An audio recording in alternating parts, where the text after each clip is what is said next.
Bismillahirrahmanirrahim. Assalamualaikum warahmatullahi wabarakatuh. Waalaikumsalam. Alhamdulillah, salatu wassalamu ala rasulillah, la hawla wa la quwata illa billah, amma ba'da. Para rawuh sedanipun ingkang sinutarsono, ingkang kula hormati, alhamdulillah sonten dalu punika kula panjenengan sedaya tansah pinaringan nikmat sehat sehingga kula panjenengan sedaya makempal wonten ing panggung sundul langit menika kanthi tanpa alangan setunggal punapa kita syukuri kanthi waosan sarengan tahmid sarengan alhamdulillahirabbil alamin. Salat salam mugi kita aturaken dumateng panutan kita Nabi Agung Muhammad sallallahu alaihi wasallam. Langsung kemawon kalau sekedhik badhe ngaturaken pagayutan kalian konsep mikrokosmos dan juga makrokosmos. Kalau wau sampun katuraken bilih kula panjenengan sedaya tinitah dados menungsa menika estunipun ugi minangka dados makhluk mikrokosmos, dados bentuk alam kecil yang diciptakan oleh Allah Subhanahu wa Ta'ala untuk memayu hayuning bawono, untuk memberi kabar gembira, untuk memberi kedamaian, untuk memakmurkan alam jagat raya ini. Karena pada kenyataannya di dalam diri manusia itu terkandung 4 unsur alam. Kemarin kita telah sempat jelaskan ada unsur air, ada unsur udaranya, ada unsur apinya, dan juga ada unsur apanya kemarin? Api, tanah, udara, angin. Keempat unsur inilah yang kemudian mempertegas, memperjelas bahwa estunipun kula panjenengan sedaya niku ya padha karo anane alam niki. Dadi seimbang. Niki cocok kalian 3 kekuatan penuh yang kemudian memang disediakan oleh Tuhan buat seluruh alam ini. Yang pertama adalah ayat kalam, dan yang kedua adalah ayat alam, yang ketiga ada ayat hati yang ada di dalam diri setiap kula panjenengan sedaya.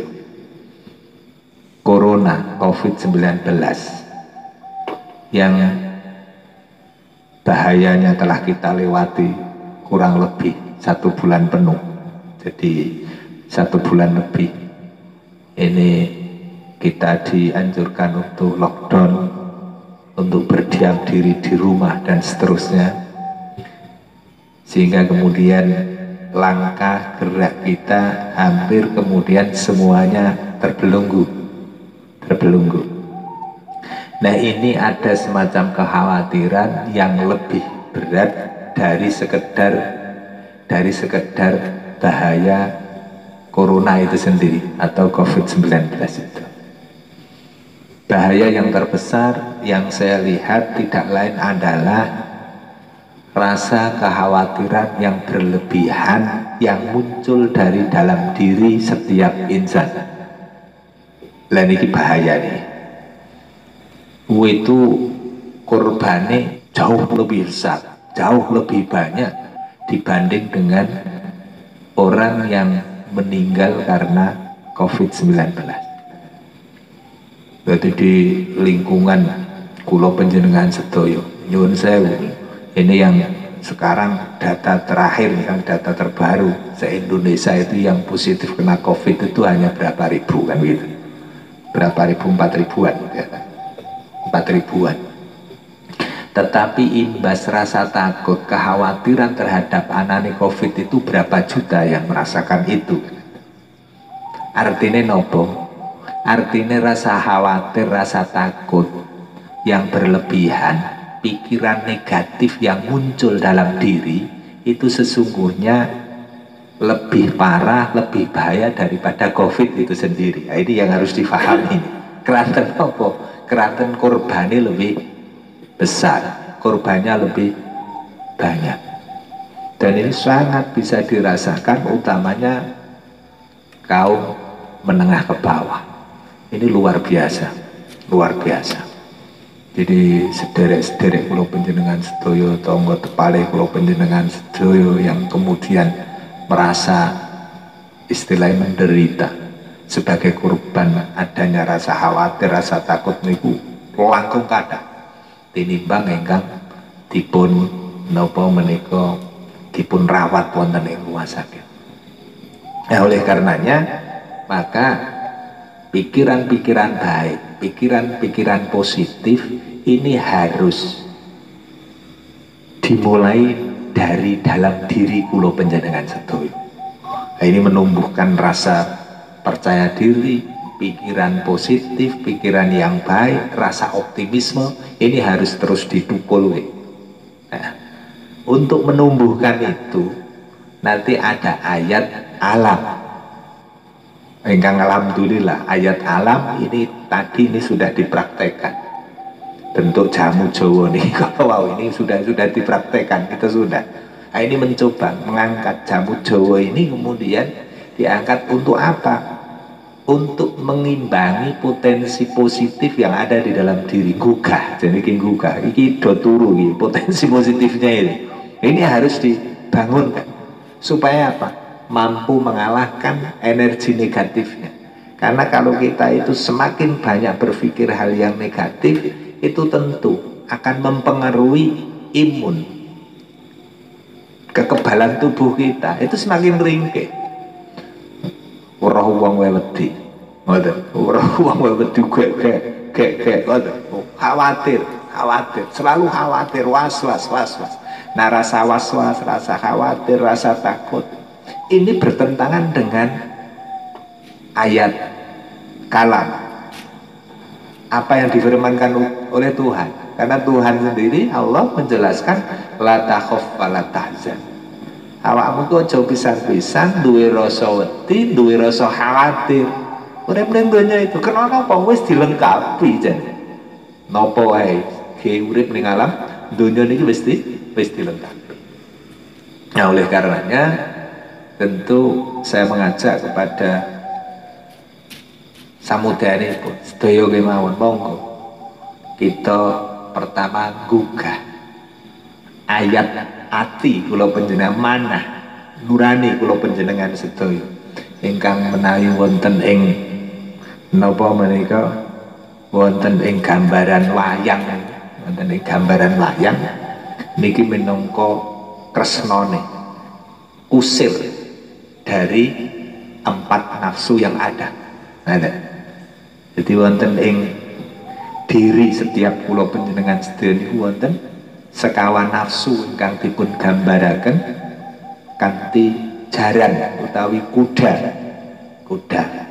Ana kuda merah niku sebagai simbol nafsu amarah, nafsu sing gampang nesu. Wah, ini kita wong kayak khawatir ini ora gampang nesu insyaallah. Anane pucat kan ngoten. Dadi ora gampang nesu. Ini insyaallah bisa terkendali kalau yang itu. Saat ini nafsu amarah itu bisa dikendalikan. Kenapa? Ya, karena kita sedang ada rasa khawatir, rasa takut. Bahkan saya katakan tadi agak berlebihan rasa takutnya. Yang kedua, nafsu dalam diri kita yang juga digambarkan sebagai kuda berwarna kuning. Niki ingkang dipun wastani nafsu supi'ah. Kecenderungan menungso ingkang remen kalian rojo brono. Kuning keemasan, bangsa mas-masan, pandolan tintu-tintunipun. Iki ora kok bermikir. Untuk saat ini, bondo dunya ora pati kok bermikir. Wong saat ini niku sing dipikir jer kula panjenengan sedaya iso napa menika anune jejeg ngoten mawon. Napa niku pancine jejeg ngoten nggih. Dadi liagang nasi niku iso. Ini yang kedua. Nafsu niku. Ingkang nomor 3 ini pun digambarkan kanthi kuda berwarna hitam. Kuda berwarna hitam. Niki nafsu lawamah. niki nafsu kebinatangan. Kula panjenengan sedaya asring nggadahi sikap niki, sikap nafsu kebinatangan. Menangi dhewe ora duwe isin, cengkre karo kancane, lan lintu-lintunipun.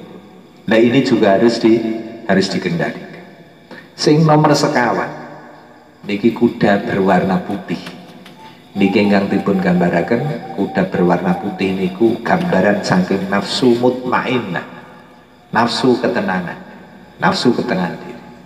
Nah nafsu ketenangan diri, ati tentrem niki nek cara wong Jawa niku tetap harus juga dikendalikan oleh Kresna Kala.